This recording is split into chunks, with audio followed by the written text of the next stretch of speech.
Diselundupin waktu itu lulus SD sangat sulit sekali karena di dunia bulu tangkis ini kan masih banyak banget cara ya termasuk cara ilegal pun banyak banget.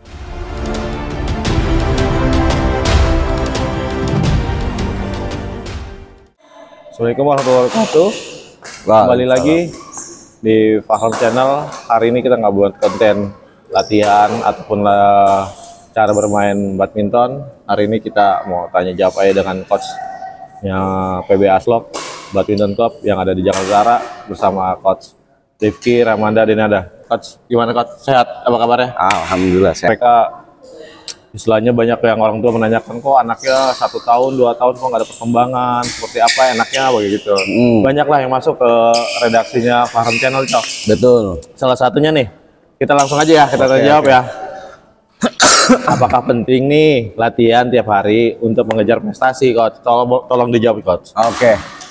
Jadi menurut saya gini ya, kita lihat dulu dari cara berpikirnya dulu nih biar teman-teman dan penonton tuh ngerti gitu ya. Jadi yang pertama masalah untuk seberapa penting sih atlet itu untuk latihan dan jadwalnya itu apakah harus setiap hari gitu kan? Oke. Jadi kita harus balik lagi bahwa di klub dasar itu benar-benar kita harus menemukan sebuah klub reguler untuk anak kita itu. Kalau untuk 1 minggu 3 kali itu bagi saya itu kurang ya, karena kita jangan berbicara tentang yang terlalu berlebih-lebihan dulu tentang masalah bakat, terus juga kita nggak usah terlalu berlebih-lebihan tentang bahwa pelatih ini harus bagus. No, bahwa 99% saya jamin pemain bulu tangkis itu bisa bermain bulu tangkis bukan karena bakat atau pelatih bagus. Tapi yang pertama, tahap paling dasarnya itu adalah mereka bisa memukul bola, mereka bisa melakukan sesuatu hal di bidang bulu tangkis itu karena terbiasa. Jadi kita gimana caranya anak kita tuh kita untuk melakukan dia bisa karena terbiasa dulu. Jadi kalau untuk saya berapa sih dalam 1 minggu untuk mereka itu untuk latihan minimal bagi saya itu 1 minggu 5 kali. Karena kalau untuk di bawah 1 minggu 5 kali untuk perkembangan anak kita dari dasar ke level 1 itu kemungkinan waktu 1-2 tahun. Oke, sekarang gini. Kalau untuk dasarnya itu sampai 1-2 tahun bagi saya itu terlalu lambat. Karena kita jangan melihat dari sudut pandang oh kalau 1 minggu 3 kali memang ada klub reguler yang cuma ada 1 minggu 3 kali doang. Kita bisa cari tambahan di klub lain dan kita bisa nge-hire pelatih yang lain. Contohnya private. Oke, private. Yang kedua, kalau coach gimana nih kalau misalnya kita nih orang yang pas-pasan ekonominya? Simple aja. Dimanapun seorang anak diciptakan untuk jadi seorang atlet pasti ada peran orang tuanya. Jadi kalau memang orang tuanya itu merasa ekonomi dia pas-pasan nggak bisa nge-hire pelatih lain secara private ataupun dia harus latihan di jadwal klub yang lain, ya orang tuanya itu harus turun tangan dengan sendirinya. Misalnya dia cuma dapat jadwal di klub reguler mampu seminggu 3 kali, dia harus gimana caranya 2 kalinya itu ya dia harus untuk orang tuanya turun tangan langsung. Jadi jadwal itu minimal 1 minggu 5 kali itu dalam kacamata saya cukup standar aja ya, tidak lebih dan tidak signifikan, cukup standar aja untuk mengejar kecepatan itu 8-9 bulan harusnya anak ini udah bisa lepas dari dasar. Jadi gitu. Marbi nih jawabannya kurang lebihnya seperti itu. Jadi mengenai masalah jawaban itu butuh waktu berapa hari, minimal 1 minggu 5 kali gitu ya. Jadi untuk masalah kekurangan tapi kita kan ada yang kebentur nih, kebentur yang anak sekolah dia harus latihan pagi, sekolahnya pagi dia harus latihan siang. Betul. Itu cara nanggulangin itu klub-klub itu seperti apa? Apa kita ngikutin caranya dia ataupun kita minta izin sekolah? Kalau sekarang setahu saya nih peraturan gubernur itu sekolah itu wajib tatap muka, bukan yang sekolah harus yang untuk atlet ya, untuk atlet itu yang cuma hanya nama doang di sekolahan. Nah itu kita harus cari jalan keluarnya tuh. Oke, jadi gini, untuk tahap dasar itu kita tidak harus melakukan pengorbanan ya. karena kecuali anak kita sudah benar-benar masuk dan dapat tiket untuk pusdiklat gitu. Tapi kalau untuk tahap dasar ini kita tidak harus terlalu banyak mengalah, jadi nggak harus sekolah kita kalahkan dan harus diutamakan bulu tangkis, atau bulu tangkis kita sedikit kalahkan lalu kita berjuang untuk di sekolah. Kalau itu namanya bukan atlet ya, kalau itu mah namanya orang yang fokus dalam pendidikan gitu. Tapi kalau di dalam bulu tangkis tuh gini, ada latihan dari jam 4, dari pagi, dari mulai subuh. Taruhlah kita mulai latihan sampai jam 9 malam. Kita tinggal cari waktu anak kita. Contoh anak kita nih sekolah siang, pulang sore, nggak ada waktu jadwal latihan, coach. Gitu loh. Nah, pasti ada klub reguler yang mempersiapkan itu untuk latihan pagi. Kalaupun tidak ada, ya kita hire private sendiri. Kalau memang biayanya, permasalahan biayanya, ya kita cukup private seminggu 3 kali tanpa klub. Gitu. Sisanya dilakukan di rumah lah. Sisanya dilakukan di rumah. Jadi itu sebenarnya cara yang efektif bagi saya. Cara yang paling efektif itu untuk kita punya anak-anak di dalam dunia atlet bulu tangkis. Yang pertama itu gimana caranya kita menyesuaikan jadwal latihan dulu dengan klub kita. Contoh klub kita ini latihannya sore. Jadi kita ini harus latihan sore. Kita harus misalnya sekolah itu di siang hari. Berarti untuk di tahun itu jadwal kita memang kurang cocok sama bulu tangkis. Saran saya ya bisa private pelatih yang lain atau cari klub yang mau berlatih di pagi hari. Kalau memangnya tidak ada, mau tidak mau anak kita itu memang harus pindah jadwalnya dari sekolah siang menjadi pagi agar kita bisa masuk jadwal latihan klub itu dengan cara efektif gitu. Ini banyak juga pertanyaan nih dari luar nih. Kayak yang model-model Aslok itu mau dibawa kemana sih? Saya lihat di sini kan Aslok nih ada anak-anak usia dini nih, ada anak-anak, terus ada taruna, sampai remaja ada nih. Tujuan Aslok sebenarnya didirikan ini bagi atlet-atlet muda Jakarta Utara nih. Sebenarnya itu ditujunya kemana tuh, coach?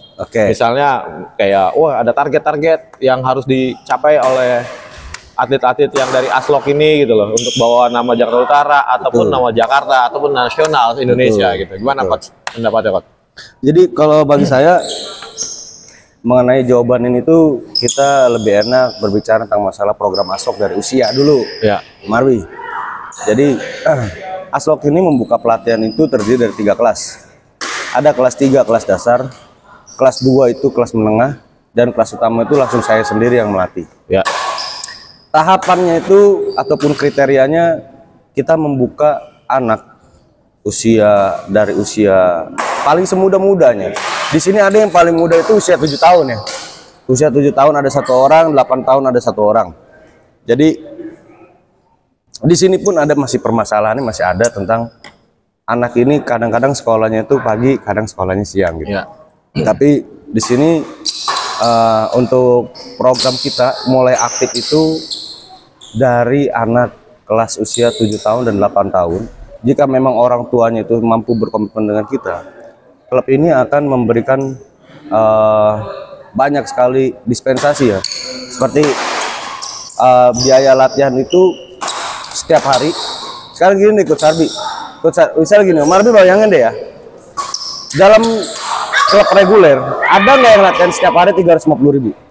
Nggak ada setahu saya. Nggak akan ada. Ada seminggu 2 kali ataupun 3 kali paling banyak. Nggak akan ada pasti. Minimal itu tarif normalnya buat para pelatih-pelatih seminggu 3 kali itu 350.000. Kalaupun mau ada privat itu mungkin sekali ketemuan 100 sampai 150.000 ya. Per orang, per anak ya. Tapi kalau di Aslok enggak. Ketika ada orang tua dan anaknya yang berkomitmen untuk memang siap untuk berprestasi bersama Aslok, itu kita berikan yang paling murah itu 350.000. Dia hanya bayar lapangan dan kok aja gitu. Jadi dia nggak bayar pelatih gitu. Jadi kebetulan Aslok ini juga sebenarnya cukup kuat dalam keuangannya. Jadi kita cukup mandiri untuk menjadi klub reguler teratas ya gitu. Jadi kalau untuk masalah kita mulai program itu dari usia 7 tahun ya sampai usia 9 tahun.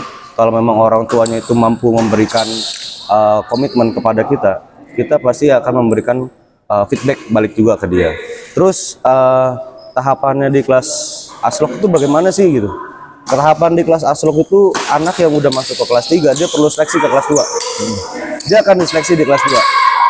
Terus target-targetnya itu apa sih Coach? Gini, program yang kita bentuk itu di Aslok ini ada kurang lebih ambil bola nggak bisa. Saya mulai ngedrilling itu dari nol. Padahal saya itu kurang apa ya, kurang bisa nyatu dengan anak-anak dasar gitu. Tapi karena memang ya salah satu murid pertama saya itu adalah Fahmal gitu. Jadi mau nggak mau dari dasar ini emang harus saya bentuk. Dan kebetulan Fahmal ini sama saya ini baru 8 bulanan. Jadi dari dasar selama 8 bulan ini dia bisa tembus sampai 8 besar kemarin. Main di kejuaraan Donjo ya. Jadi orang banyak gak percaya kalau Fahmal ini baru masuk 8 bulan. Banyak orang bilang bahwa Fahmal ini kan sempat udah latihan dulu, sempat udah sempat bertanding. Reguler lain lah ya. Saya cuma jawab gitu. Apa gunanya latihan dulu? Apa gunanya pertandingan? Sedangkan di tangan saya aja drilling masih saya lemparin. Jadi bagi saya Fahmal di mata saya masih nol gitu. Nah, itu pun saya juga selalu selalu sharing bahwa keefektifan anak itu latihan itu bukan hanya ditentukan dari gor yang bagus, bukan juga ditentukan dari pelatih yang bagus, tapi saya menggunakan syarat yang paling dasar dan paling logika itu adalah bisa karena terbiasa dulu deh, gitu bagi saya. Nah, dari tahap 8 bulan ini Fahmal sudah menuju masuk ke kelas utama dan bahkan time base score lari sampai dan juga kecepatan waktunya memang dia masih memimpin di kelas utama. Sampai di kelas usia 15 tahun pun, kelas 15 tahun pun Fahmal masih berada di top nomor satunya gitu ya. Terus juga disambung lagi dengan ada yang namanya Jaka. Jaka itu juga sempat latihan di tempat yang lain gitu. Tapi di mata saya ya di mata saya perkembangan Jaka sangat signifikan sampai saya bilang untuk di anak-anak pukulan Jaka itu pukulan yang sangat langka gitu ya. Ada beberapa anak-anak lagi seperti Arfan, seperti Putri, semua masuk itu mereka punya dasar klubnya masing-masing. Tapi balik lagi di mata saya mereka semua masih sangat dasar gitu. Mungkin standaritas saya selalu banyak melihat bahwa anak-anak dan juga pemula yang udah sering bermain Pircirnas ya gitu. Jadi terlalu saya memandang mereka mungkin terlalu standarnya itu terlalu anak-anak yang latihan setiap hari gitu. Jadi mungkin dasarnya saya bukan berarti mereka itu terlalu dasar sekali, bukan, artinya dasarnya itu karena sudut pandang saya nggak menilai perbandingannya dengan klub reguler. Saya memandangnya dengan klub-klub yang lebih tinggi di atas. Tapi itu sebagai standar saya. Terus program selain dari dasar ke kelas 2 itu minimal 6 bulan. Terus juga dari kelas 2 itu dia lebih sulit untuk masuk kelas utama. Karena kelas utama itu banyak berbagai macam tes untuk saya tes. Tapi minimal dia harus punya satu hal gitu. Dia harus punya tekad. Dia juga harus punya kemauan yang tinggi. Saya tidak memandang bakat gitu, karena saya lebih memandang pemain itu perlu disiplin daripada bakat gitu. Karena bakat itu memang sangat menunjang di dunia bulu tangkis, tapi pada akhirnya dia juga akan hancur sama pemain disiplin gitu. Jadi gitu Marbi penjelasannya. Oke, ini juga ada yang lupa nih. Jangan lupa nih mau coach Koko nih. Coach Koko ini kan dari Aslok. Pasti dasarnya atlet badminton dong. Betul. Mungkin dari kawan-kawan yang nonton nih nanti pas kita tayangkan di YouTube mungkin mau tahu sejarahnya Om Koko nih atau Rifki Ramanda Denada nih, dulu gimana sih berjalan karirnya sampai bisa ngelatih di Aslok ini gitu, gimana gitu karirnya? Sejarahnya dari awal ya, dari awal. Jadi gini, untuk ini kita ngebahas masalah sejarah Aslok ya. Aslok gini. Dan berikut pelatih coach. Dan juga berikut pelatih yang lain. Jadi gini, untuk guys untuk semuanya. Ini agak keringat nih, tapi minum dulu deh, biar santai deh. Biar santai. Ya, siapa tahu ada yang masuk ya kan.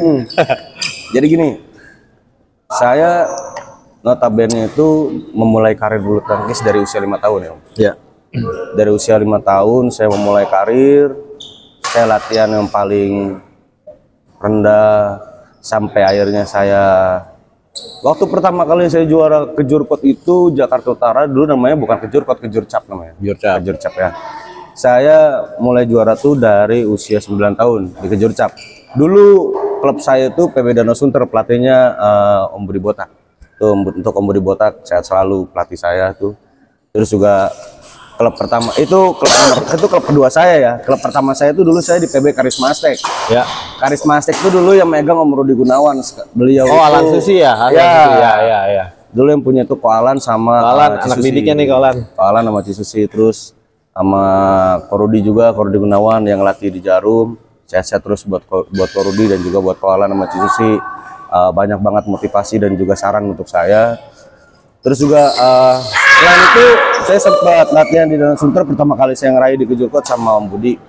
Jadi waktu itu saya sama Om Budi banyak banget dilatih sama beliau dan banyak banget saya dibawa kemanapun untuk dicari pengalaman ya sama beliau ya, untuk nganterin saya ke pengalaman-pengalaman saya. Bahkan Sirnas pertama kali saya main itu di usia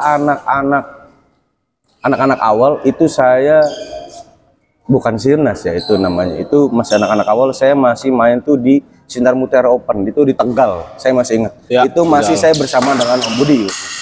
Cuman memang sangat sulit sekali karena di dunia bulu tangkis ini kan masih banyak banget cara ya masuk, termasuk cara ilegal pun banyak banget gitu yang disebut curi umur gitu. Jadi kita agak sulit untuk masuk ke dunia-dunia yang mainnya murni gitu loh Om. Terus juga nggak lama dari situ saya udah ke Jurkot. Saya 16 besar di Kejurda juga, waktu masih Kejurda bukan Kejurprov ya. Karena saya juga akhirnya tahun depannya ke Jurkot lagi, tahun depannya ke Jurkot lagi. Saya juara ke Jurkot 3 kali nih Om. Waktu itu saya masih usia dini akhir, anak-anak awal, anak-anak akhir gitu. Ya. Nah, sampai akhirnya di lulus SD nih bingung nih orang tua saya nih. Nih harus gimana nih? Akhirnya Ko Rudi waktu itu nyaranin Pak Haji mau masuk gak nih untuk perkembangan Pak Haji itu orang tua? Orang tua saya, gitu, iya. bapak ya. Jadi saya nyebutnya sih Babe sekarang. Ini jadi Babe banyak sharing sama Ko Rudi sampai akhirnya Ko Rudi itu merekomendasikan lah mau nggak masuk Jarum gitu loh. Nah pada saat itu Ko Rudi merekomendasikan saya. Nah kebetulan Om Budi itu punya orang tua, punya bapak gitu. Saya lupa ya Allah itu, saya lupa itu almarhum itu sangat baik sama saya gitu. Jadi beliau yang membawa saya tuh ke Jarum waktu itu, seleksi pribadi. Seleksi pribadi ya. Jadi waktu itu anak Danau Sunter beberapa orang itu seleksi di Jarum. Nah kebetulan saya bertemu di sana itu dengan beberapa pelatih Jarum gitu. Salah satunya dulu namanya tuh Coach Ferry. Mungkin masih ada kali di sana. Kayaknya masih ada, tapi yang jelas dulu beliau itu salah satu pelatih di Jarum namanya Coach Ferry ya. Oke. Jadi Coach Ferry itu pelatih single untuk pemula gitu. Nah kebetulan Coach Ferry ini bertemu dengan ayah saya dari hasil seleksi saya, dan beliau tuh tertarik banget gitu, tertarik sampai akhirnya waktu itu orang tua saya udah nggak ada masalah nih waktu itu Umar Bi ya, saya nggak ada masalah waktu itu masuk, sampai akhirnya pada saat saya minta surat inilah mutasi ya, dari DKI kalau di sini buat mutasi ke Jawa Tengah ya. Kebetulan waktu itu politik tidak menguntungkan saya gitu. Jadi waktu itu kebetulan antara Pak Icuk dan Kofung itu mungkin ada sedikit miskomunikasi gitu, ataupun hubungannya lagi masih kurang baik, sehingga akhirnya atlet DKI Jakarta tuh kenapa sih harus keluar DKI gitu? Sedangkan di DKI Jakarta tuh banyak pusdiklat gitu. Ya. Kenapa harus ke Jawa Tengah? Jaya Raya ya, ada Sarwenda, Jaya Raya, ada Eksis, Tangkas. Eksis belum ada dulu. Belum ada ya? Belum ada dulu. Jadi dulu tuh cuma ada Tangkas, Sarwenda, Jaya Pusdiklat gitu kan. Terus juga ada beberapa klub-klub yang lain, tapi termasuk Pusdiklat DKI dulu namanya Pelita Bakri. Pelita Bakri itu yang megang dulu ini Mas Icuk ya. Belum Mas Icuk, Pak Icuk yang megang. Jadi waktu itu ada permasalahan sampai akhirnya saya ini nggak dikirim surat mutasi. Akhirnya saya diselundupin. Saya diselundupin waktu itu lulus SD, saya langsung terbang ke Semarang, nama PB-nya Tristar. Nah kebetulan Tristar ini yang ngelatih Coach Sabto nih. Coach Sabto itu dia punya teknik itu dari Hanjian, Malaysia. Nah Coach Sabto ini, jadi ada lucu nih Omar Bi. Ternyata Coach Sabto itu punya adik namanya Coach Haryawan. Haryawan itu sekarang jadi pelatih ya? Nah Coach Haryawan itu waktu pada saat Taufik Hidayat dilatih sama Pak Mulyo, Pak Mulyo tuh punya pelatih, asisten pelatih ataupun pelatih kedua ya. Pelatih kedua itu namanya Coach Haryawan. Saya baru tahu kalau Coach Haryawan itu ternyata salah satu tim kepelatihanan Taufik Hidayat waktu itu. Mungkin beliau sekarang ada di Malaysia atau di India nih Coach Haryawan. Saya terakhir dengar tuh Coach Haryawan di India nih sama Pak Mulyo gitu kan. Sampai akhirnya saya itu dilatih yang benar-benar pelatihannya tuh jauh banget gitu. Jauh banget dari pelatihanan di DKI Jakarta, karena budayanya beda nih Om. Kalau di DKI Jakarta itu diutamakan fisik dan power nih Om. Sedangkan di Jawa Tengah itu yang diutamakan itu adalah teknik yang sangat taktis lah. Itu namanya yang kita bisa tahu namanya ceplik gitu. Nah, jadi waktu pada saat saya Semarang saya digalakin nih ceplik, dan saya juga baru tahu nih Om Arbi, ternyata karena dia standar Coach Sabto ini standarnya itu adalah pemain Malaysia ya, karena dia notabene lama di Malaysia. Jadi kebanyakan teknik-teknik dari Malaysia itu diturunin semua nih di pemain-pemain Semarang. Makanya pemain-pemain Semarang ataupun pemain Jawa Tengah itu nggak ada om yang ngeluk pakai bahu om. Oh gitu ya. Saya pertama kali turun di Kejurkot Jawa Tengah Semarang masih ngebawa pukulan-pukulan DKI. Jauh om, gitu loh, jauh om. Jadi makanya habis dari situ saya dilatih pukulan-pukulan setengah itu. Nggak lama dari PB Tristar, saya juga ngikut Coach Sabto juga ke Solo ya. Dia punya dirin klub sendiri, klub Solo. Sampai akhirnya di situ magang lah nih, masuklah saya ini di Jarum. Oh, gitu loh. Udah nih, karena kan saya udah hilang dari DKI udah hilang gitu. Ya. Akhirnya masuklah saya di Jarum. Waktu itu saya kena degradasi. Jarum Kudus apa Jarum Jakarta nih? Jarum Kudus, single ya, single. Nah jadi waktu itu ada beberapa rekan-rekan saya di Jarum itu seperti Joyre, Julkipli gitu ya. Jadi kita kena degradasi waktu itu karena pertama kali saya latihan yang benar-benar intens sekali ya om ya, pagi sore gitu. Sampai akhirnya saya tumbuh cedera waktu itu. Dulu ada jalu kanan kiri. Ya, gitu. Jalu itu pertumbuhan yang di lutut itu. Jadi pertumbuhan apa namanya tulang ya? Tulang. Nah, jadi 2 sampai 3 bulan itu saya latihan gak optimal om. Ya. Karena cedera itu. Sampai akhirnya saya nggak ikut beberapa pertandingan karena emang saya susah sekali. Saya juga bingung gitu, orang bisa kena jalu tapi kok dia masih bisa main gitu. Sedangkan saya kena jalu, saya tuh jalannya susah gitu. Sakit ya, sakit sekali kalau saya rasain gitu. Makanya nggak lama dari situ saya kena degradasi dari Jarum. Nah nggak lama saya dari Jarum, saya didegradasi. Akhir itu babe saya nih cukup inilah memberikan motivasi lagi ke saya gitu. Artinya untuk cari klub terbuang bukan berarti sampah katanya. Terbuang mungkin aja karena lu memang nggak cocok aja dengan pelatihanannya, atau mungkin karena memang situasi dan tempatnya memang lu kurang tepat buat masuk ke dalam Pusiklat. Nah akhirnya saya waktu itu diundang nih gitu loh sama PB Mutiara Bandung. Saya ikut seleksi waktu itu dari rekomendasi Om Rudi lagi. Makanya Om Rudi banyak banget lah jasa, mudah-mudahan sehat selalu Om Rudi. Akhirnya saya ikut tes di Mutiara Bandung. Sebenarnya saya diterima om di Mutiara Bandung, tapi nggak lama kemudian saya belok nih karena ketemu sama saudaranya Taufik Hidayat di Mutiara Bandung. Disuruhlah saya main ke SGS waktu itu. Oh, saya juga Pak Sumirat betul. Nah waktu itu saya main. Waktu itu habis dari pindah di Mutiara Bandung karena kita nginep kan om ya. Jadi saya seleksi dari pagi sampai sore, malamnya saya main nih ke SGS om. Malam itu juga. Malam itu juga saya main ke SGS, ketemu langsung sampai Sumirat. Saya ingat waktu itu masih di Jalan Soekarno-Hatta di Bandung. Iya. Jalan Soekarno-Hatta di Bandung. Pak I salah satu atletnya juga nih. Pak I Sumirat masih tahu saya koko pak. Sehat pak ya. Masih Pak I Sumirat tahu lah. Pokoknya salah satu anak didik Pak I yang nginep di rumah Pak I itu saya. Gitu. Anak kesayangan lah. Iya, sebenarnya sering disiksa lah pokoknya. Jadi intinya saya selama itu di 6 bulan sama Pak I sampai akhirnya saya sudah mendapati teknik-teknik dari Jawa Barat yang lembut dan juga baik. Kalau sempat membela SGS juga waktu sampai 8 besar Sirnas. Sampai akhirnya saya nggak bisa nih kalau untuk harus seperti ini gitu. Saya harus mencari sparingan yang lain. Saya juga harus mencari tentang dunia yang lain gitu. Klub baru lah gitu, yang lain gitu yang bisa menunjang kesempurnaan saya. Bukan berarti di SGS nggak sempurna, bukan, banyak ilmu yang saya dapat. Justru kalaupun saya nggak ketemu sama Pai, justru sampai sekarang mungkin saya nggak komplit tekniknya gitu. Nah sampai akhirnya waktu itu saya ditawarin sama Koalan. Koalan waktu itu nelfon Babe Koalan Budi Kusuma nih ya, Koalan itu Koalan itu nelfon Babe saya gini-gini, dia nawarin ngobrol-ngobrol, ternyata sekarang Koalan lagi sponsorin Jaya Raya. Karena kan waktu Jaya Pusiklat disponsor Aztek kan. Dulu masih yang di Ragunan. Yang di Ragunan masih di Goro di Hartono dulu. Nah nggak lama di situ saya ketemu sama Koalan, Babe juga ketemu sama Koalan gini-gini. Akhirnya Babe saya minta untuk boleh nggak sih ini Koko buat gabung di timnya Pusiklat Jaya Raya. Beliau tuh jawabannya sangat sakral kan, Koalan tuh sangat bijak lah. Oke, kalaupun memangnya mau masuk, tapi saya tidak menjamin bisa masuk walaupun saya sponsorship dari Jaya Raya dulu ya. Terima tidak diterima itu urusan dari Koko sendiri. Kalau saya main ke Jaya Raya waktu itu saya ingat tahun 2000 2011 lah, 2011 ya, pertengahan 2011 2012 lah. Itu saya sparring ke Jaya Raya Pusdiklat. Saya karena mungkin pernah di Jarum, pernah di Mutiara Bandung, jadi beberapa budaya pukulan ataupun jenis karakter Jawa Tengah sama Jawa Barat ini seenggaknya ini udah ngelekat nih di hati saya gitu ya. Cara bermain ya.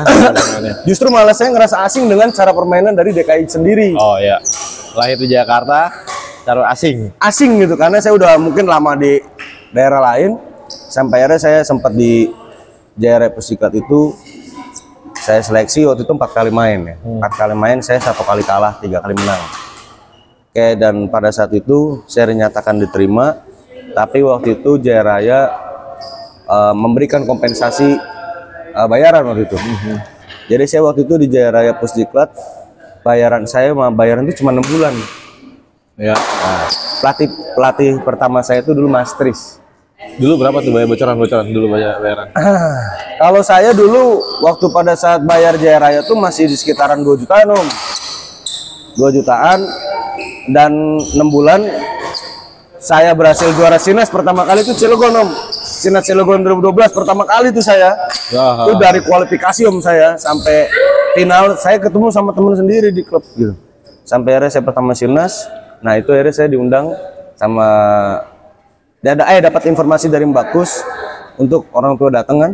Nggak lama saya dikasih tahu kalau misalnya kamu sudah dibiayai dengan klub dan dapat uang saku lah rasanya. Dan juga pertandingan dibiayain gitu Om. Oleh klub ya? Sama klub Jaya Raya Pusdiklat waktu itu ya. Waktu itu juga sponsor juga mulai bertambah tuh Om. Jadi tadinya raket dijatahin 3 jadi 6. Sepatu cuma dijatahin 2 jadi 4 kayak gitu Om. Jadi enaknya di situ Om. Nah, pada saat saya di Jaya Raya itu kebetulan ini mah silang cerita aja ya, silang cerita waktu saya sempat juara. Kalau untuk kejurkot sama kejurprov saya juara kejurprov 3 kali. Karena waktu itu saya udah di remaja itu udah nggak fokus di pertandingan lokal tuh. Terus saya sampai di Sirnas, saya Sirnas beberapa kali juara, terus juara gitu. Sampai akhirnya saya masuk ke internasional Om. Saya main di kejuaraan internasional pertama kali itu saya main di Maybank. Dulu Malaysia Challenge dulu tuh. Malaysia Challenge. Waktu itu saya sampai final pertama kali. Terus gak lama terus sampai Asia, sampai Eropa, terus saya main terus sampai akhirnya saya terkena cedera nih Om. Cedera pertama kali saya itu ligamen saya sobek di dengkul kanan. Makanya pada saat itu 6 bulan masa pemulihan saya ini agak sulit. Padahal waktu itu saya udah sempat juara kejurnas nih. Nah, nggak lama habis dari situ juga saya udah sempat magang di pelatnas 6 bulan. Nggak lama dari magang pelatnas 6 bulan itu mungkin Allah ngasih saya buat istirahat loh, karena saya itu nyiksa diri Om. Latihan sehari itu 3 kali. Sehari 3 kali itu regulernya Om. Kalau di dunia Pusdiklat ataupun di pelatnas sehari 3 kali itu pokoknya Om, bukan tambahannya gitu. Jadi kalau saya tuh selalu ketakutan kalau saya tidur, teman saya ini lari atau latihan. Prinsip lah. Prinsip. Jadi saya ini ketakutan gitu. Jadi tidur saya nggak pernah nyenyak, latihan saya selalu pengennya bertambah lebih banyak sendiri. Sampai ya memang kalau untuk bicara untuk sertifikat ataupun prestasi emang banyak. Cuman pertanyaannya gini Om, saya mungkin waktu itu nggak mengenal sama yang namanya kamu harus bersyukur sama keadaan kamu. Ya. Akhirnya Allah belum dewasa lah. Akhirnya Allah itu ngasih teguran ke saya, dengkul saya sobek ligamennya. Akhirnya bertambah selang waktu, mulai pulih, ikut pertandingan lagi, tapi karena tubuh emang udah mungkin udah punya kelemahan, sobek lagi ligamen kiri saya. Sampai cedera pinggang terakhir, dan itu yang membuat saya pensiun di dunia bulu tangkis. Tapi ada satu hal yang unik juga nih, saya nggak pernah melupakan orang-orang baik loh Om. Tapi yang tidak saya sebutkan bukan berarti saya tidak sayang. Saya sayang dan saya sangat menghormati beliau, jasa beliau. Tapi yang tidak luput dari perhatian saya itu Coach Sardiansa nih Om. Coach Sardiansa itu orang yang paling humble, rock and roll Om. Coach Sardiansa itu. Jujur aja nih Om, saya bisa bersaing di dunia Pusdiklat dan saya bisa bersaing bisa juara di Sirnas. Itu mungkin salah satu teknik yang diajarkan oleh Bang Ardiansa ya, Bang Ardiansa Putra waktu itu. Jadi saya sempat privat di Bang Ardiansa waktu itu di Gor di Bekasi Barat Pakayon, Gordian Jaya namanya. Ya Jadi kalau nggak salah sih Ardiansa itu dulu kalau nggak salah bahasanya sih pelapisnya Taufik Hidayat. Ya, Mungkin. Kalau nggak salah. Jadi dulu saya sempat termotivasi dengan beberapa ceritanya Bang Ardi, dan juga saya memang sangat sangat berapresiasi lah dengan beliau, karena jujur ya Om, di usia saya yang 16 tahun dengan notabene saya udah juara nasional sama juara internasional. Pada saat saya masih privat dengan Bang Ardi, saya pulang ke Jakarta terus saya latihan sama beliau. Jujur aja, saya terpana sama omongan dia nih. Lu mau sehebat apapun gak akan bisa ngalahin gua. Dan ketika itu langsung diuji sama dia, saya masih kalah sama dia. Dan poinnya itu masih jauh. Artinya bahwa pelatih-pelatih zaman dulu ataupun pemain-pemain yang di atas kita, senioritas kita, dia punya pukulan dan tekniknya itu ternyata Om, itu sangat beda dengan kita Om. Jadi orang nyebutnya zaman kita ini zaman modern gitu. Tapi zaman modern kan bukan berarti zaman yang sempurna. Iya. Benar. Buktinya sekarang banyak anak-anak dari kita, tekniknya bagus-bagus, tapi fisiknya pada jelek Om. Ya. Hanya segelintir atlet yang fisiknya itu bagus-bagus. Kita lihat orang zaman dulu, pemain zaman dulu. Ingat zaman pada saat Indonesia merajai Sudirman, Thomas Cup, zaman-zamannya Pak Rudi Hartono, Palim Siking gitu. Kita lihat zaman-zamannya masih kesini-sini lah, era-era kesini, mulai Coach Chandra Wijaya, Tony Gunawan, Hendrawan, Iya. sampai era mulai yang lebih juniornya lagi, Taufik Hidayat masuk gitu kan, sampai mulai lagi Tommy Sugiarto, Sanduki. Jadi gini Om, kalau di mata saya orang-orang zaman dulu tuh bisa dibilang fisik itu luar biasa. Di mata saya yang fisiknya hanya memumpuni tidak lebih itu hanya Atopik. Karena Atopik itu walaupun fisiknya hanya memumpuni tidak lebih, tapi tekniknya luar biasa itu. Nah, Atopik itu salah satu muridnya Pak Ismirat gitu. Ya. Jadi tetap di dunia bulu tangkis selalu ada bakat disiplin Om. Ya. Tapi semua balik lagi Om. Kita jangan luput nih Om dari pandangan kita bahwa bulu tangkis itu olahraga politik Om. Ya, Tapi itu sebelum susah, kalau ya, kita ngomong politik kok susah. jadi sebelum kita berpandang ke sudut pandang politik dulu ya, nih kita simpel aja bahwa bakat itu emang sangat membuat atlet itu bisa berkembang secara signifikan. Tapi perkembangan secara signifikan itu akan berhenti mulai dari usia 40 pemula awal Om, atau pemula akhir. Banyak atlet bakat hancur di dunia pemula akhir Om, karena mungkin dia ngerasa anak-anak dia udah juara, pemula awal dia udah juara, terus juga dia udah banyak lah tergoda nih Om sama fasilitas gratis, dikasih gaji, apa-apa duit gitu kan. Sampai akhirnya di pemula akhir mereka tuh stuck, karena orang bakat tuh rata-rata sombong Om. Kan dia sombong gitu, sombong dan egois gitu intinya ya.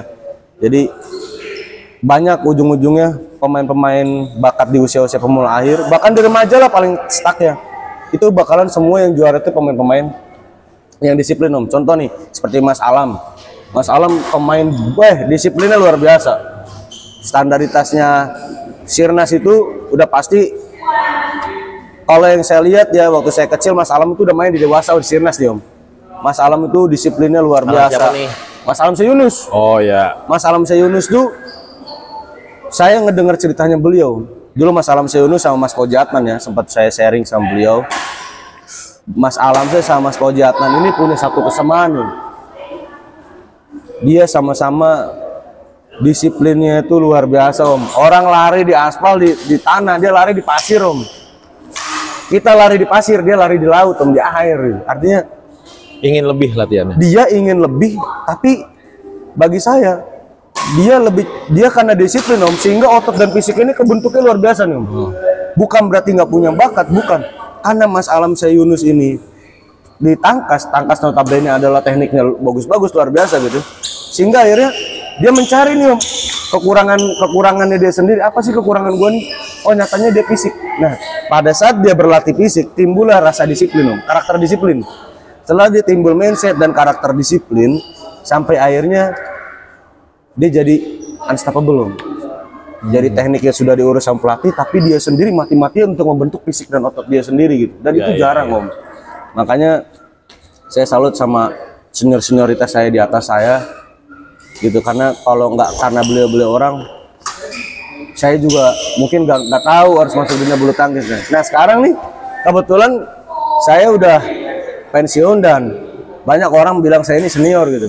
Jadi kalau untuk pertanyaan-pertanyaan Q&A kayak gini sebenarnya kita bisa langsung enak juga nih Om ya buat kita ngobrol. Nah sebenarnya nih Om ada pertanyaan yang bagus nih Om dari saya. Betul.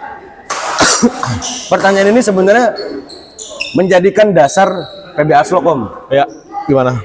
Aslok terdiri bagaimana nih berdirinya? Iya, jadi jujur aja Om ya, saya sebenarnya berpatokan terhadap diri saya sendiri, tidak ada patokan dari orang lain ataupun pelatih-pelatih atau klub-klub lain ya. Saya memandang simpel gini, reputasi bulu tangkis itu nggak buruk di mata dunia untuk negara Indonesia gitu. Tapi jujur karena mungkin banyak banget politik ya, banyak politik taktis ataupun nggak taktis gitu, yaitu sebenarnya bagi saya juga mengambil peran penting juga ya di dalam dunia bulu tangkis Indonesia. Jujur Om, saya nggak usah berbicara lebih tinggi deh, kita bicara skup Jakarta Utara aja. Skup Jakarta Utara aja. Bagi saya Om, di mata saya, bulu tangkis Jakarta Utara itu di zaman saya itu signifikan Om. Karena di zaman saya itu kejurcap, anak-anak itu bisa sampai 4 lembar, 5 lembar Om. Ya. Kemarin pada saat saya nonton di Kejurkot kemarin, kok anak-anak tuh cuma 1 lembar. 42, kalau iya. 42 peserta lah yang tapanya ya. Iya, artinya kurang lah. Dan saya ngelihat SI di atlet bulu tangkis ini kok cuma 300. Saya ngeliat kenapa kok banyak kemunduran dalam dunia bulu tangkis. Saya nggak menyalahkan siapapun enggak. Tapi ketika saya koreksi yang paling pertama kali itu adalah kualitas klub reguler. Nah, ini masalah klub reguler nih. Banyak yang bertanyaan nih. Reguler itu satu. Kayak nggak sih lapangan yang bagus? Apa bedanya nih latihan di lapangan bagus. Misalnya yang lebih besar lah intinya, yang karpet lah, terus yang dia punya minimal lapangan, sekali lapangan dia punya lapangan 4 ya gitu kan. Terus ada kayak model Aslok kan ini latihan cuma 1 lapangan dan tempatnya private banget. Nah, gimana sih Coach kalau nyetak atlet itu emang harus lapangan bagus ataupun lapangan standar saja gitu? Oke, jadi gini nih saya jawab. Ada beberapa ada beberapa indikator yang harus saya pikirkan gitu. Karena yang pertama, saya punya pertanyaan dalam diri saya, kita hidup dengan siapa? Mayoritas kita hidup bagaimana? Dan kita mau berbuat apa dan kepada siapa? Ya. Jadi kebanyakan yang timbul di dalam pikiran saya itu adalah bahwa bulu tangkis itu emang olahraga mahal gitu. Tapi karena saya berpikir bahwa kenapa sih bulu tangkis itu dibikin olahraga yang semuanya tuh bisa kok, mampu kok gitu. Kan kalau misal dibilang bulu tangkis olahraga mahal, bagaimana nasib orang-orang yang perekonomiannya kurang cukup, tapi memang anak itu punya bakat dan punya tekad gitu. Kan kasihan Om kalau dibilang olahraga itu olahraga mahal, sehingga seakan-akan anak-anak yang kurang cukup itu, ekonomi kurang cukup dari orang tuanya itu seakan-akan mati untuk ataupun nggak bisa gitu bulu tangkis. Nah, terciptalah Aslok gitu loh. Iya betul dengan sekali. Bayaran yang murah, betul. Latihan tiap hari. Jadi oke. Saya mendapati jawabannya salah satunya bahwa kita hidup di dunia yang ekonominya itu tidak terlalu banyak yang cukup gitu. Tapi kebanyakan yang hanya cukup atau kurang cukup. Sehingga saya punya berpikir saya nggak harus cari makan di dunia bulu tangkis gitu. Seenggaknya mereka bisa mampu membiayai diri mereka sendiri dengan membayar klub. Itu klub hanya untuk bisa uang itu dikembalikan kepada lu bayar lapangan, lu bayar box sendiri. Bahkan di sini Om, keperluan dan fasilitas bulu tangkis ini itu tidak ada biaya dari anak itu nggak ada. Itu pure dari manajemen Aslok itu sendiri. Walaupun memang saya yakin orang tua ketika saya pun minta sumbangan, pasti orang tua itu pasti akan ngasih. Iya. Saya tahu banyak orang tua murid di sini kenapa sih murah banget gitu. Naikin juga nggak apa-apa, nggak masalah. Saya sebenarnya bukan itu. Karena saya sadar bahwa anak ini butuh biaya itu bukan sekarang. Nanti di Pusdiklat dia butuh biaya besar. Gitu. Makanya kalau untuk sekarang saya nggak mau untuk orang itu mengeluarkan biaya sekarang. Karena gini Om, saya lihat gini. Saya nggak bilang semua, tapi saya bilang banyak. Mudah-mudahan dari omongan saya ini tidak ada menyindir atau menghina apapun, tapi ini menjadi evaluasi. Bahkan mungkin bisa komen ataupun subscribe dulu ya, ataupun komen ya. Itu saya bilang gini, bahwa sebenarnya di dunia bulu tangkis itu Om, di dunia bulu tangkis ya, itu banyak klub itu yang berbisnis anak didik Om. Iya, contohnya perpindahan SI juga banyak lah masih sekarang. Iya. Seperti itu. Betul. Makanya kebetulan gini Om, saya beberapa kali mengevaluasi Jakarta. Saya cari, oh ternyata kebanyakan begini sistemnya Om. Kebanyakan tuh adalah sistem minggu 2 kali atau 3 kali dengan bayaran yang sama dengan Aslok. Kalaupun mau lebih itu mereka harus private kan gitu. Nah, kalau dengan seperti itu sistemnya, saya balikin pertanyaannya, bagaimana anak yang bakat, bagaimana anak yang mau yang disiplin, bagaimana anak yang punya tekad, walaupun pada saat itu dia masih belum bagus, tapi orang tuanya nggak mampu. Apakah pelatih harus memaksakan? Ya ibu harus private saya. Pasti orang-orang akan menjawab, yaitu pembicaraannya tergantung individu dari pelatih kan pasti gitu. Tapi nyatanya jarang ada pelatih kayak gitu. Gitu. Mungkin jadi salah satunya mungkin di Aslok nih, ibu-ibu, bapak, sorry, ketika nanti punya anak, punya bakat, anaknya punya bakat ya, atau punya kemauan untuk berlatih bulu tangkis ya silakan untuk kita diskusi dulu, apakah anak ini bisa bakatnya untuk di bulu tangkis ya, mungkin bisa kita didik di Aslok ini ya. Jadi mungkin Aslok aja. Betul. Jadi gini Marbi, Aslok itu punya kapasitas. Jadi Aslok itu tidak bisa menerima semua murid. Kita hanya memberikan satu sesi itu hanya 8 anak. Satu kelas ya. Satu kelas ya. Itu hanya 8 anak. Jadi kalau setiap ada daftar anak yang melebihi dari 5 atau 6, itu biasanya kita harus meng-hire pelatih baru lain. Tapi untuk sekarang kita sudah punya 3 kelas yang notabene itu sudah cukup nih 8 semua. Jadi kalau untuk mau masuk Aslok itu kita di sini per semester Om. Jadi kita nggak menerima anak didik selama per semester. Waiting list lah. Betul. Jatuhnya. Jadi per semester kita tuh per 8 bulan sampai per 1 tahun kita baru buka anak didik.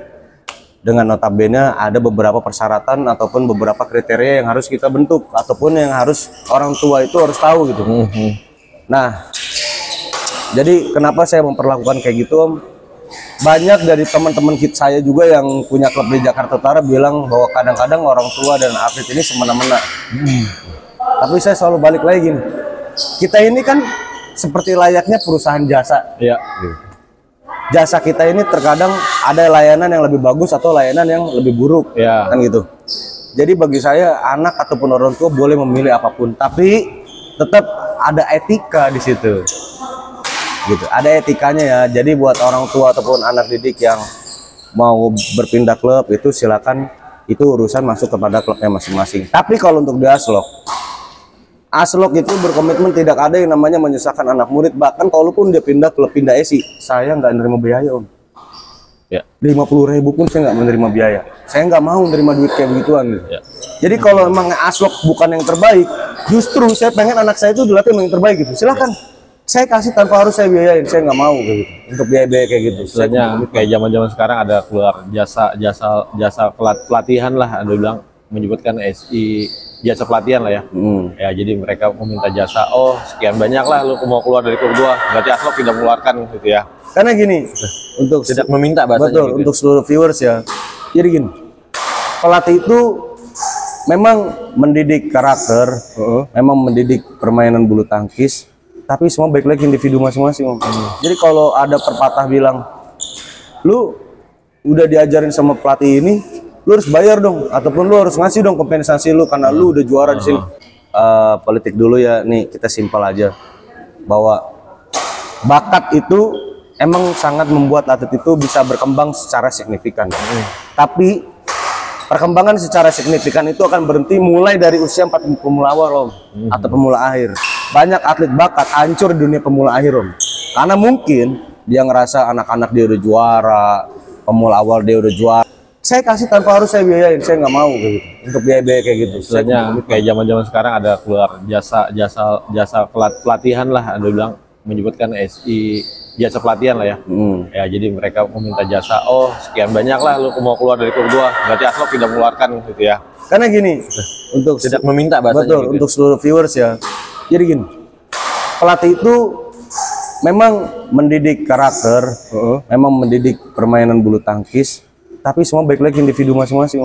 Jadi kalau ada pepatah bilang, lu udah diajarin sama pelatih ini, lu harus bayar dong, ataupun lu harus ngasih dong kompensasi lu karena lu udah juara di sini. Yakin kan Om, kalau anak itu pecundang dia nggak akan juara. Ya. Jadi juara itu bukan karena dari awal terbentuk guys. Jadi sebenarnya juara itu sudah ada dalam diri kalian masing-masing. Oke. Tinggal kalian tuh mau atau enggak nge-push diri kalian. Jadi tinggal itu doang. Jadi saya selalu berpikir bahwa emang pelatih itu harus dihormatin dan dicintain Om. Ya. Tapi bukan berarti pelatih itu harus jadi perhitungan. Karena yang membuat teknik pelatih itu bagus, yang membuat nama klub itu bagus, yang membuat nama pelatih itu jadi melambung, itu kan anak didik dia sendiri. Secara nggak langsung anak didik dia itu kan seperti iklan Om. Ya. Kalau dia juara berarti kan dia membawa wajah pelatihnya kan gitu. Ya. Apa yang harus dia bayar gitu? Sedangkan dia tuh selalu ngepromosiin klub sama pelatihnya dia. Oh iya. Bener gak? Bener. Apa yang harus dia bayar gitu? Karena dia juara juga nggak bawa pelatihnya, dia juara juga bawa klubnya. Lalu apa yang mau dibayar? Bahkan pelatihnya aja belum tentu bisa juara. Jadi gitu. Jadi gitu ya guys. Bahkan pelatihnya sendiri aja belum tentu juara seperti anak itu juara. Ya.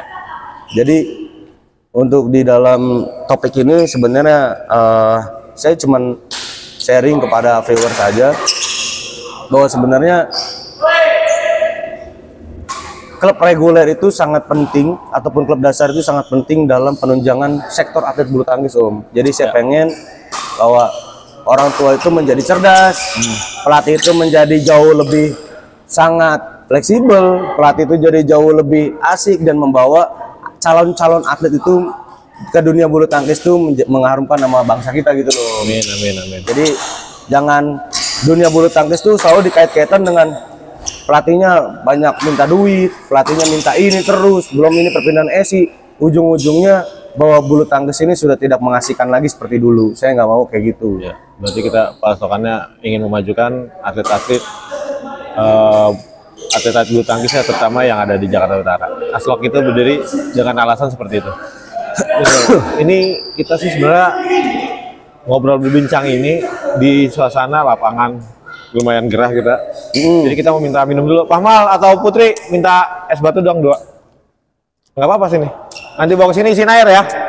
Lanjut lagi. Tadi kan masalah lapangan sudah, masalah sejarah udah, masalah sejarah terdiri dari coach sendiri, terus dari sekarang pertanyaan tuh masalah anak-anak, balik lagi ke anak-anak. Anak-anak. Oke. Anak-anak yang ingin bermain bulu tangkis ataupun ya, itu anak-anak itu mereka punya bakat, punya disiplin, punya tekad lah ya. Itu dari tiga ini, apakah mereka harus punya semuanya ataupun mereka punya salah satu itu bisa mendukung mereka jadi atlet bulu tangkis? Oke. Jadi gini Om, ada beberapa contoh yang kita sampai sekarang masih eksistensinya masih benar-benar terasa ya Om. Bahkan mengharumkan nama bangsa juga. Contoh pemain bakat itu, Contohnya ya pemain bakat lah. pemain-pemain bakat itu yang simple itu yang kita lihat seperti Mas Sigit Budiarto. Ya. Kalau zaman dulunya tuh ada Palim Swiking Om. Ya. Palim Swiking itu pencipta jumping smash Om. Ya. Palim Swikingnya. Jadi nggak mungkin kalau bukan karena pemain bakat dia bisa menciptakan hal-hal kayak gitu, nggak mungkin. Ya.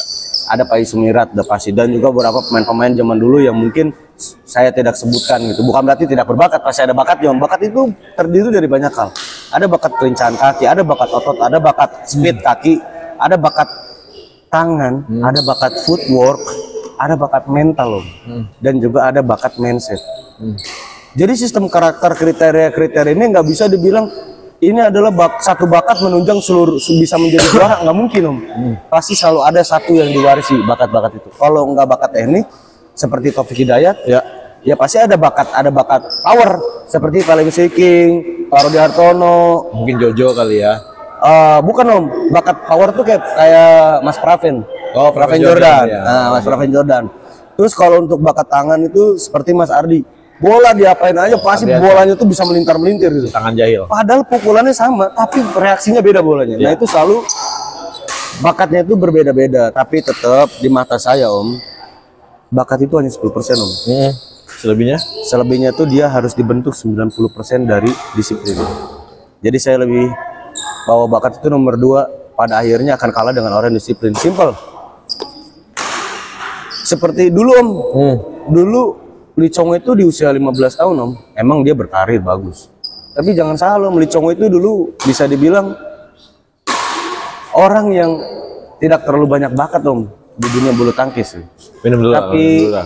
wah ya. Panas nih suasana nih, keringetan nih. Jadi karena kita sehat minum dingin tapi minum air putih aja ya. Iya, air putih aja tapi dingin. Betul. Tapi sih kalau mau yang mau endorse sih silakan datang. Jadi waktu itu kebetulan seperti Lee Chong Wei yang dibilang pemain bakat, dia bisa mematahkan kata-kata orang-orang di sana, elit-elit di sana ya, bahwa main bulu tangkis itu tidak perlu bakat gitu, tapi yang hanya diperlukan itu adalah tekad dan kemauan. Akhirnya karena Lee Chong Wei itu sendiri, dia bisa memecahkan kata-kata itu. Nah, salah satu yang masih eksistensinya bahkan sampai zaman sekarang ini bisa tahu ya, eksistensi itu Kevin Sanjaya Om. Dia pemain bakat Om. Bakatnya Kevin Sanjaya itu bagi saya bakat yang bisa dibilang signifikan daripada bakat-bakat yang lain karena dia menguasai beberapa bakat nih Om. Ada bakat speed, ada bakat tahan teknik, ya gitu loh. Dan juga ada juga bakat tangannya Kevin sendiri gitu. Nah, ini yang membuat Kevin itu terlihat di dalam, kalau kita nonton Kevin, kadang-kadang dia mukul nggak ngeliat bola Om. Karena bagi saya Kevin itu tidak hanya harus melihat dengan mata gitu, tapi dia bisa melihat dengan insting. Nah, bakat insting ini susah Om. Gitu. Jadi kalau ditanya seberapa besar sih persentase untuk bakat, gini guys. Kalau untuk dari usia dini anak-anak pemula, oke lah bakat memang menunjang. Tapi kalau untuk remaja bakat itu nggak menunjang guys. Karena yang bicara itu adalah orang-orang yang bekerja keras dan tekad. Tapi itu juga nggak menutup kemungkinan dari usia dini dan anak-anak. Semua itu akan kalah dengan orang-orang yang punya tekad. Jadi kalaupun punya bakat tapi nggak punya fisik, tetap aja habis Om. Berarti dari dua-duanya itu emang penting juga berarti latihan tiap tetap penting, tapi untuk di mata betul. Di mata saya yang paling penting adalah kalian harus bisa menetapkan mindset, menetapkan karakter, dan juga kalian sendiri tuh harus bisa menetapkan rasa disiplin seusia dini mungkin. Dan itu juga PR orang tua tuh sebenarnya Om. Oh gitu. Jadi orang tua juga jangan terlalu banyak ambisi sehingga anak ini kalau marah-marah, kalau salah orang tuanya ini marah-marah, sehingga mental dan karakternya ini rusak nih Om. Dan itu membuat anak itu seakan-akan bulu tangkis tuh kayak nightmare nih Om, kayak mimpi buruk. Kan gue mau have fun, gue mau happy di bulu tangkis. Kenapa gue ditekan karena ambisi orang tua yang ujung-ujungnya orang tua gue sering marah-marah sama gue dan ujung-ujungnya anak itu malah nggak punya niat lagi di bulu tangkis Om. Dan itu untuk PR orang tua. Seenggaknya lebih tahulah psikologi anak dan mental anak, karena itu penting buat kalian ngerawat dari anak kecil gitu, dari sedini mungkin gitu. Oke, nih tips nih, dan tips ya mungkin ya. Yang terakhir nih untuk para orang tua, tipsnya apa nih? Oh dia punya anak, wah anaknya mau dimasukin ke bulu tangkis, mungkin Om coach Koko atau Rifki ini bisa ngasih masukan untuk pada orang tua nih yang anaknya ingin masuk ke klub bulu tangkis reguler kah ataupun akademik kah, masukannya dong untuk para orang tua ini apa aja gitu. Oke. Ciri-ciri atau klub apa gitu loh. Bukan kita nyebutkan brand. Kriteria lah ya. Kriteria ya. Bukan klubnya ya. Oke. Jadi gini sih sebenarnya Marbi. Kalau untuk jawabannya, sebenarnya orang tua itu kalau mulai memasuki anak ke dalam dunia atlet bulu tangkis, berarti yang pertama kali berkorban itu adalah orang tua. Iya. Jadi pada saat orang tua menaruh atau membawa anaknya, baru hanya sekedar ingin-ingin atau cita-cita, orang tua itu sudah tahu konsekuensinya. Bahwa pasti yang akan berkorban itu adalah ekonomi. Iya, pasti. Kedua waktu. Ya. Ya kan? Yang ketiga pengorbanan yang lain seperti layaknya sekolah. Iya. Gitu. Jadi orang tua ini harus paham bahwa beberapa hal yang tadi saya sebutkan ini bukan berarti semuanya, tapi masih banyak yang lain. Tapi salah satu yang penting adalah pasti ekonomi, pasti waktu orang tua, karena dan juga pasti ada faktor dari sekolah yang akan terganggu nih. Nah, orang tua itu harus siap dulu nih tentang konsekuensi itu. Ketika sudah siap, tinggal orang tua itu mencari orang-orang yang memang paham di dunia bulu tangkis. Kalau memang orang tua itu awam ya Om, tapi kecuali contoh dia punya anak yang lebih tua, udah latihan bulu tangkis terus sekarang adiknya yang lanjutin ya, mungkin kalau itu dia udah punya pemahaman ya. Kalau ini untuk bicara awam ya, awam, untuk awam ya. Terus kalau untuk awam itu carilah temen ataupun orang-orang yang orang paham banget bulu tangkis gitu. nggak harus pemain-pemain dunia, nggak harus. Seenggaknya kita banyak sering masuk ke beberapa klub, kita lihat, kita survei, kita kenal sama orang tua, kenal sama pelatih. Yang pertama kali adalah lihat cara karakter pelatih itu melatih, gitu. Yang kedua, lihat ambisi pelatih dalam melatih. Ya. Kalau pelatih nggak punya ambisi nggak akan bisa, Om. Karena gini, semua pelatih kalau ditanya tujuannya apa, pengen mencetak anak didik untuk menjadi juara, Om. Ya. Nyatanya nggak bisa, Om. Belum tentu. Karena belum tentu pelatih itu punya ambisi. Kalau pelatih nggak punya ambisi, gimana pelatih yang nggak punya cara, Om? Ya. Bolehlah kita nggak punya cara. Contoh, kita dulu pemain reguler biasa, kita sekarang jadi pelatih, kita cuma punya teknik-teknik dasar doang. Tapi setelah kita punya ambisi, itu masih bagus, Om. Tapi kalau misalnya udah nggak punya ambisi, kita juga miskin dengan teknik, anak didik kita nggak bisa. Jadi itu dulu ya.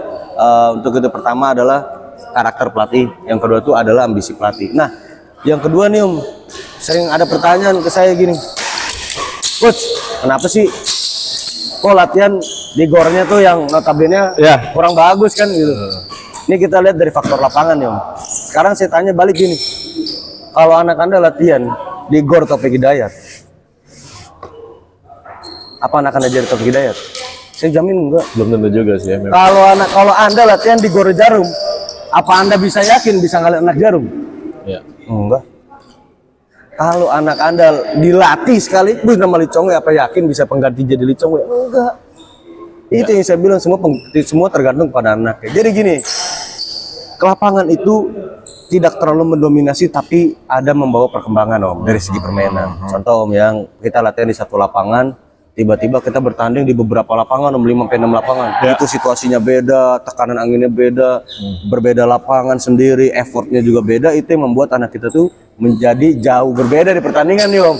Kalau mentalnya dia bagus, ya dia bisa menyesuaikan. Kalau mentalnya nggak bagus, ya dia hancur. Nah, jadi kita bisa bahwa saya jawaban itu saya simpel gini, latihan itu yang penting setiap hari.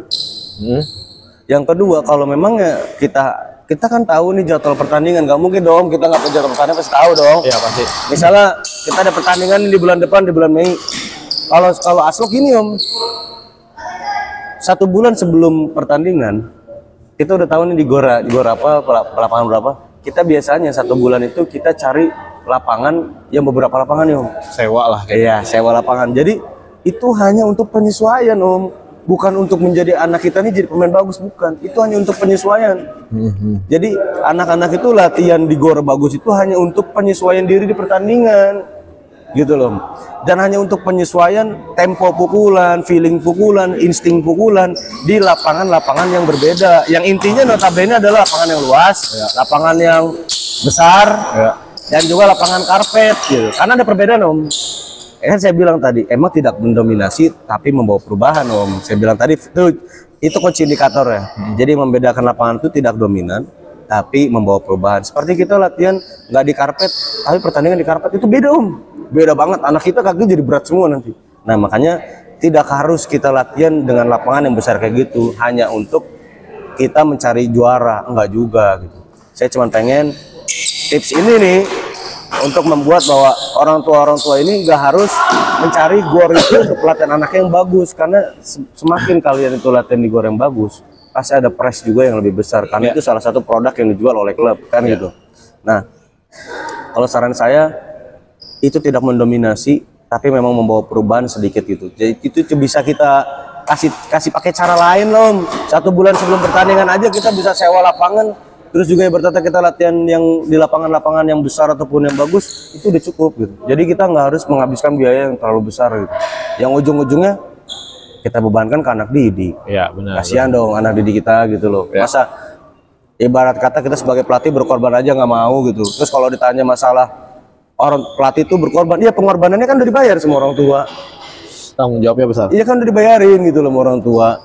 Kalau masalah anak itu maju atau nggak maju, orang tua juga nggak bisa menyalahkan pelatih. Peranan orang tua. Karena ada peran orang tua juga untuk anak itu maju. Jadi gitu, Om. Oke.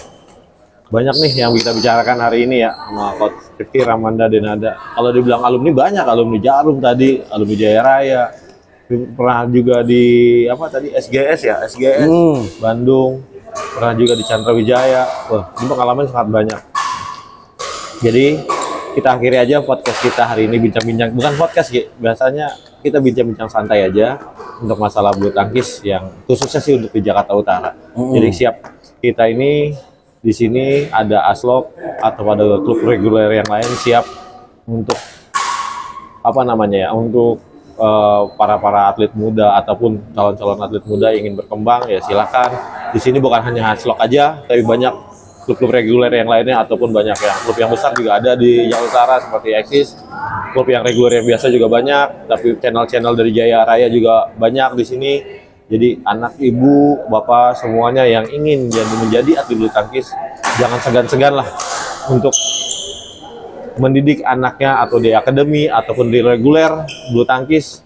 Semuanya banyak jalan untuk mereka semuanya. Betul. Untuk masa depan mereka. Betul. Saya akhirin bincangan santai ini di Fahram Channel. Jangan lupa untuk like, komen, dan subscribe-nya. Semuanya saya akhiri. Assalamualaikum warahmatullahi wabarakatuh.